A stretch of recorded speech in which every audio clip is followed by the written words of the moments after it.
Brenda, muchas gracias también a la Fundación por la invitación. Les voy a compartir mi presentación y también gracias a Majo personalmente por la invitación para participar con ustedes. La verdad es que se me hace un espacio muy padre y muy necesario y me encantó la dinámica del principio de ahorita. No la conocía y se me hizo súper padre. Y además creo que me sirve para entender dónde están paradas las personas de la audiencia ahorita que yo platique esto. ¿Se ve bien ahí la presentación, nada más para corroborar? Sí, Sí, no perfecto. se ven los controles, ¿verdad? Ok. Bueno, les cuento un poco de qué les voy a platicar yo. Realmente les voy a contar sobre mi experiencia y sobre lo que yo hago en periodismo, eh, cómo entré yo al periodismo y lo que intento hacer como mujer desde el periodismo, ¿no?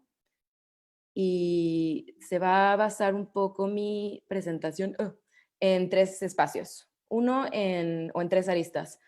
El primero es cómo yo busqué espacios o intenté empezarme a abrir camino en este mundo del periodismo como mujer. La segunda arista es cómo una vez que ya tenía ciertos espacios, busco ampliar las narrativas y busco contar cosas precisamente desde mi perspectiva y cómo vivo la vida desde el género femenino. Y por último, cómo he intentado ir construyendo redes precisamente con otras mujeres en el medio. Entonces les cuento un poquito primero de buscar espacios. Yo estudié ciencia política en México, trabajé en consultoría y luego en gobierno, pero siempre me encantó escribir y me encantó narrar la realidad. Y eventualmente entré en un concurso de escritores jóvenes y fui buscando como el camino para dedicarme a esto y decidí intentar apostarle de lleno, ¿no? Entonces me fui a un posgrado a hacer periodismo a la Universidad de Columbia. Me fui con 2 becas y 3 préstamos. No es fácil, pero pues se puede. Y ya después de estar en el programa de periodismo, me quedé a trabajar con el decano de la Escuela de Periodismo, cubriendo migración para The New Yorker. Y después me dieron un financiamiento en la misma universidad para emprender este proyecto que ahora dirijo, de Defensores de la Democracia, que es un repositorio de trabajos de periodistas asesinados. Como bien comentaba hace rato Brenda, México es el país más peligroso en el continente y en el hemisferio para ejercer el periodismo. Y entonces lo que hacemos en Defensores de la Democracia es recuperar los trabajos que publicaron y produjeron los periodistas asesinados y conservarlos para su consulta, para que los periodistas no sean recordados porque los asesinaron, por lo que alguien más les hizo, sino por lo que dedicaron sus vidas a hacer, ¿no? Entonces, trabajando en ese proyecto es como surge mi oportunidad de cubrir el juicio del Chapo. Y ahí es donde quiero empezar esta plática. Cubrí el juicio del Chapo Guzmán, que seguramente todos ustedes sabrán es uno de los narcotraficantes más buscados y más conocidos del mundo. Y el juicio sucedió en Nueva York cuando yo estaba haciendo investigación sobre los asesinatos de periodistas y lo fui a cubrir para un medio local mexicano, un semanario que se llama Río 12 de Sinaloa. Entonces yo llegué ahí y antes de llegar al juicio, quiero contarles una anécdota que seguramente muchas se identificarán. Cuando tenía como 21 años, vivía con mis papás aquí en México, quería hacer un viaje con mis amigos a 1 hora de la Ciudad de México para hacer senderismo. Entonces el día del viaje le dije a mis papás, oigan, voy a ir con mis amigos, vamos a ir a hacer senderismo a este lugar, tal, tal, tal. Y me dijeron, ¿quién va a manejar? Y les dije, voy a manejar yo en el coche que ustedes me dieron. Y mis papás me habían enseñado a mí a manejar carretera, ¿no? Y me dijeron en ese momento, no, pues mejor pídele a uno de tus amigos hombres que maneje para que vayan más tranquilos. Y yo, pues ya me entraron los nervios y todo, y dije, pues sí, que maneje mi amigo hombre. Llegaron mis amigos a mi casa, le digo yo a uno de mis amigos hombres, oye, ¿puedes manejar tú? Y dice, sí, claro, yo manejo. Se sube al coche, no maneja muy bien, llegamos al destino y nos dice, oigan, estoy súper contento porque es la primera vez que yo manejo carretera en mi vida. Y, o sea, fue como decir, claro, o sea, socialmente en nuestras comunidades estamos mucho más acostumbradas a dudar de nuestras capacidades como mujeres y a asumir que los hombres lo pueden hacer mejor. Y los hombres también están socializados a tener esta actitud de decir, sí puedo, ¿no? Entonces yo un poco con esta socialización llego al juicio. Y digo, ¿quién soy yo para cubrir este juicio? O sea, no tengo años como corresponsal, no he trabajado nunca en un medio de comunicación, estoy cubriéndolo para un medio chico, para un medio local, estoy salida de la maestría, yo había publicado ya una crónica en un libro, había hecho otros trabajos, había publicado con mi jefe para el New Yorker, pero cuando yo llegué ahí, yo dije, ¿qué estoy haciendo aquí, no? Y muchos periodistas, colegas me decían, sobre todo hombres, me decían, son tus pininos, estás empezando. Y yo decía, pues sí, sí, ¿no? Sí, sí. Y esto muchas veces se va reforzando a lo largo de la experiencia por sesgos de género. En el juicio, por ejemplo, mis colegas hombres se iban después del juicio a tomar unos tragos y era un evento que solo estaban invitados los hombres. Y puede parecer inocente o puede parecer inofensivo, pero esas reuniones de Club de Toby se traducían también en acceso a cosas periodísticas al cual solo tenían acceso los hombres.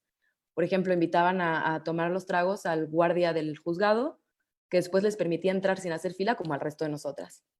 O invitaban a algunas fuentes, entonces tenían conversación y desarrollo de relaciones con fuentes que tenían en este ambiente de hombres, al cual una no tenía acceso, ¿no? Y, por ejemplo, me decían también en el juicio, tú no tienes el perfil para cubrir estos temas de violencia o estos temas de narcotráfico. E incluso después publiqué un libro sobre el juicio y me decían, no se te vaya a subir los aires como autora, ¿no?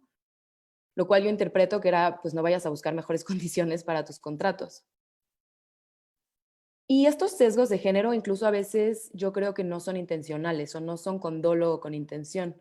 Otra de las cosas que me acuerdo mucho del juicio es que yo estaba sentada en una banca, a mi lado izquierdo estaban muchas mujeres, muchas colegas mujeres, luego había un pasillo y en el lado derecho estaban mis colegas hombres.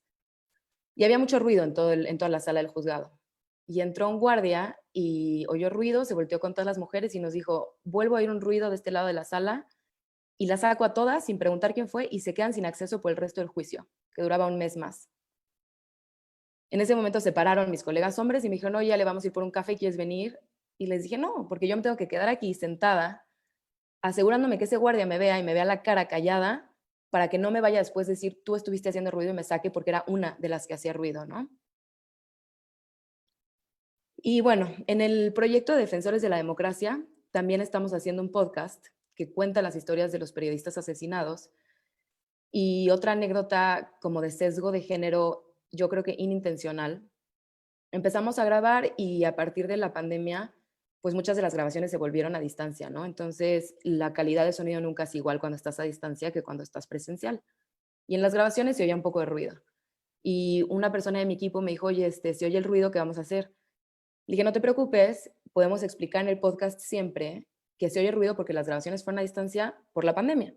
Todo el mundo se identifica con la pandemia. Estamos ahorita en una conferencia virtual por la pandemia. Sí, ok, perfecto. Y en reuniones subsecuentes, ese consejo se le adjudicaba a algún productor hombre. No sabían a quién, pero lo había dicho algún hombre. Entonces, estos sesgos de que el hombre sabe más, tiene razón, está mejor preparado, a veces ni siquiera son a propósito, pero existen, ¿no? Y son cosas con las que uno tiene que estar consciente todo el tiempo. También cuando empecé a hacer el podcast, muchos amigos hombres de buena intención me explicaban cómo hacer un podcast. Y eran hombres que no eran periodistas, que no habían nunca recabado testimonios, que no eran ingenieros en sonido y que no contaban historias auditivas, pero me explicaban cómo hacer podcasts, ¿no? Entonces, un poco lo que yo trato de hacer al partir de que me doy cuenta de estas cosas es decir, bueno, yo le voy a bajar a mi propia duda y a mi propio síndrome del impostor y voy a empezar a darme cuenta de lo que sí aporto, ¿no? Entonces, yo llegué al juicio igual y no trabajaba para un medio grande, pero sí tenía una perspectiva de politóloga, que eso me podía ayudar. No lo estaba cubriendo para una cadena nacional o una cosa así o para un cable, pero sí lo estaba cubriendo para un medio que era local del lugar donde habían sucedido los hechos. Entonces, pues es empezar a darte cuenta que sí aportas y decir, quizá no tengo ese perfil al que se referían cuando me dijeron no tienes el perfil, pero tengo otro perfil. ¿Y qué puede uno sacar de jugo o cómo se puede aprovechar el perfil que uno sí tiene? Y a partir de ahí, lo que intento hacer es ampliar las narrativas y decir, no puedo contar la misma historia que se ha estado contando, porque no soy la misma persona. Y no voy a contar la historia desde una perspectiva de hombre, porque no soy hombre. Pero qué historias sí puedo contar. Entonces, les voy a dar un par de ejemplos. Esta es una entrevista que le hizo un periodista hombre a la esposa del Chapo Guzmán, donde le preguntaba, ¿eres una mujer normal? Y ella decía, sí, me considero una mujer normal, ¿no? Le decía, ¿como esposa qué haces? ¿Como esposa qué hago? Sí, haces de comer, planchas. Otra persona que fue muy prominente en el juicio fue una diputada mexicana del norte del país que tuvo una relación extramarital con el Chapo. Y estos son los encabezados de cómo se cubrió su presencia en el juicio porque ya fue testigo colaboradora. Era la novia, eran las chicas del Chapo, era la amante, E incluso su identidad estaba tan desvanecida y tan supeditada a su relación con el Chapo que ni siquiera tenía nombre. Era la Chapo diputada.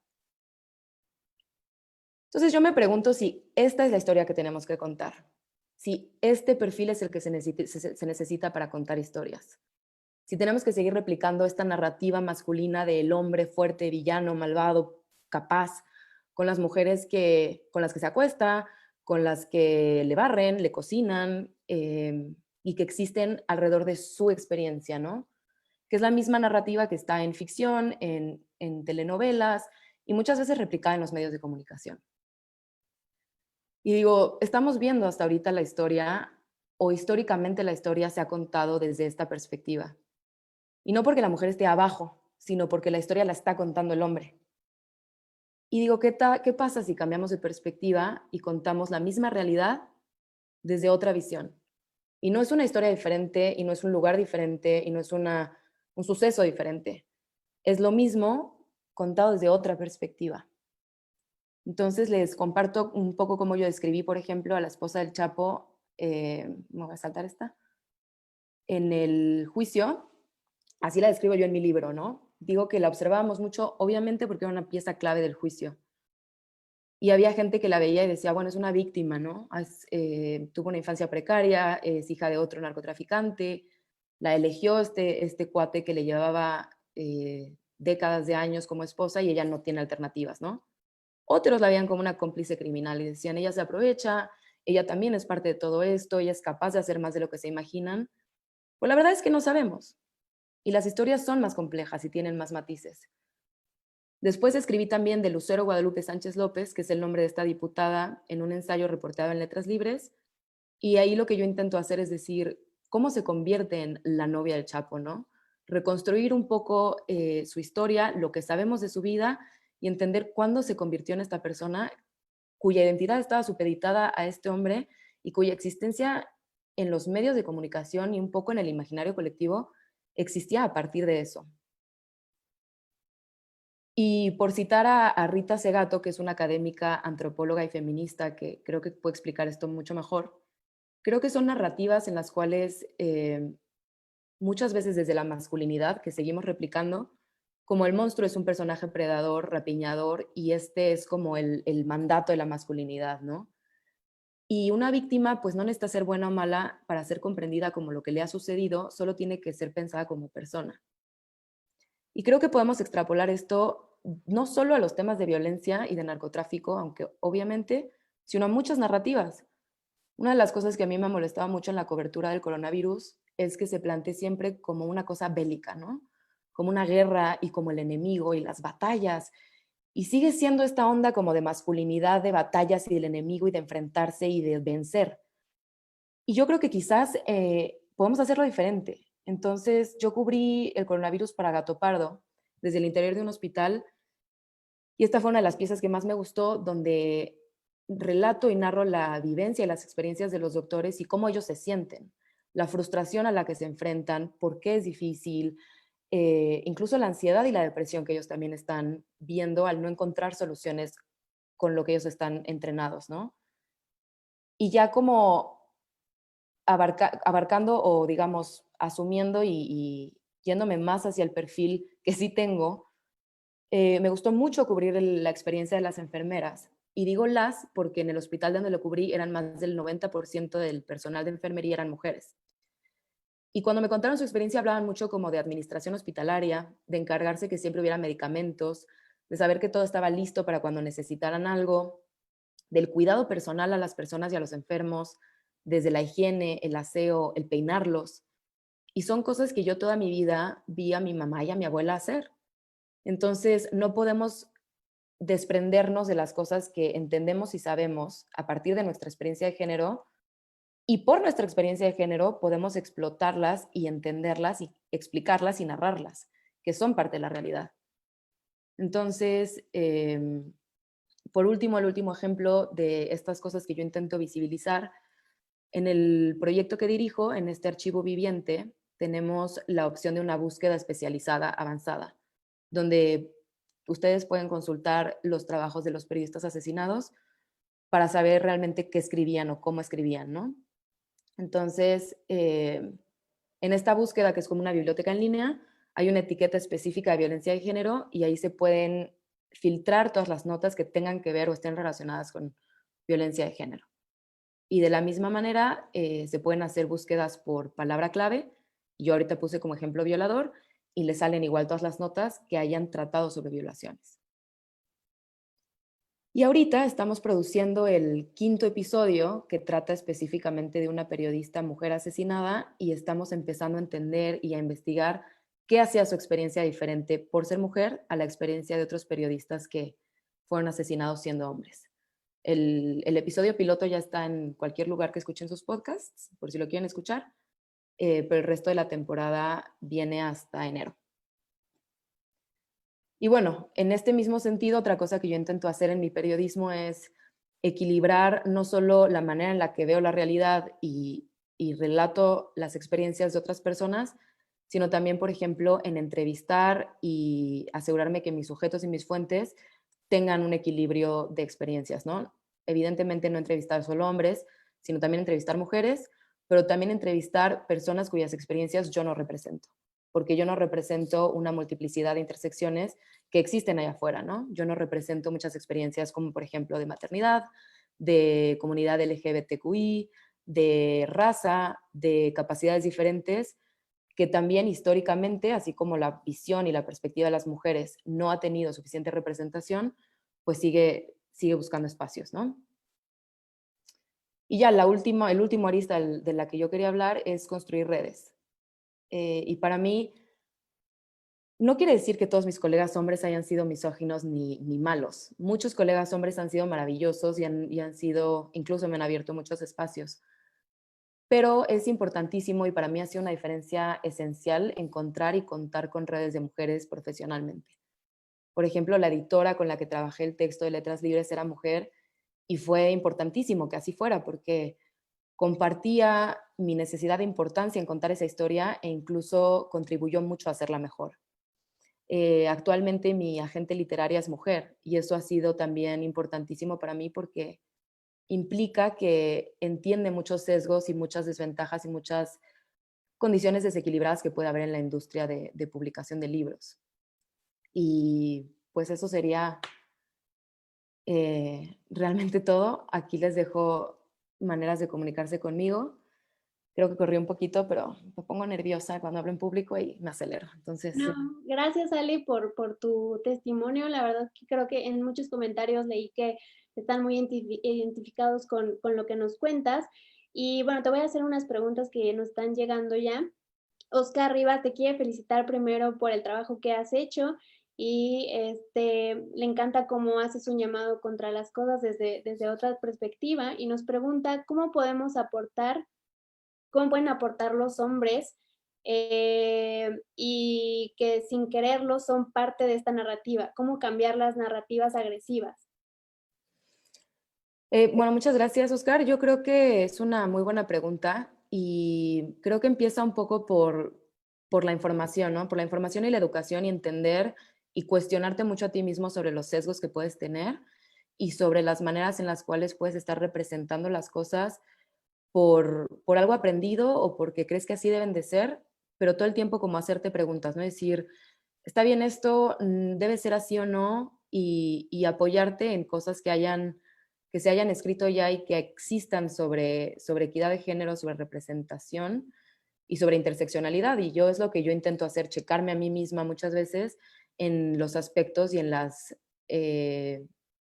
perspectivas y experiencias que yo no he atravesado, ¿no? Claro.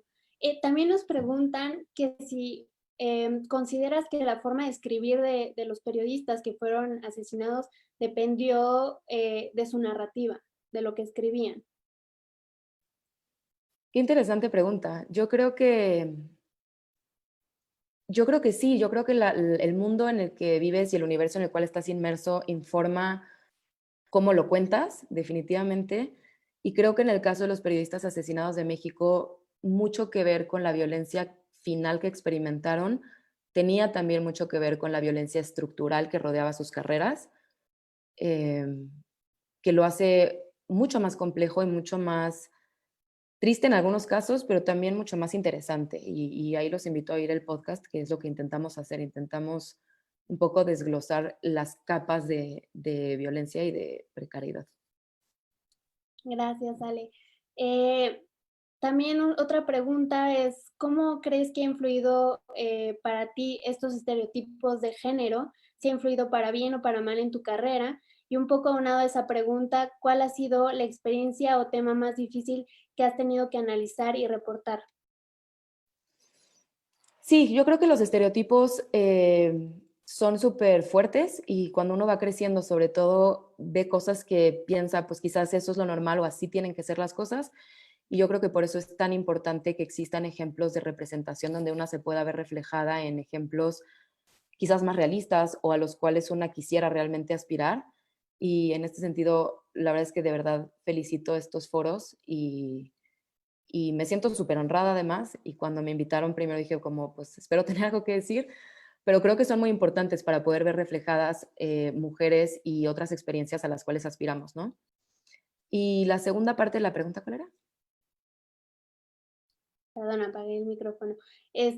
Nos preguntaba, vale, ya quitaron la pregunta, que ¿cuál ha sido la experiencia o tema más difícil que has tenido que analizar hasta ahora o reportar?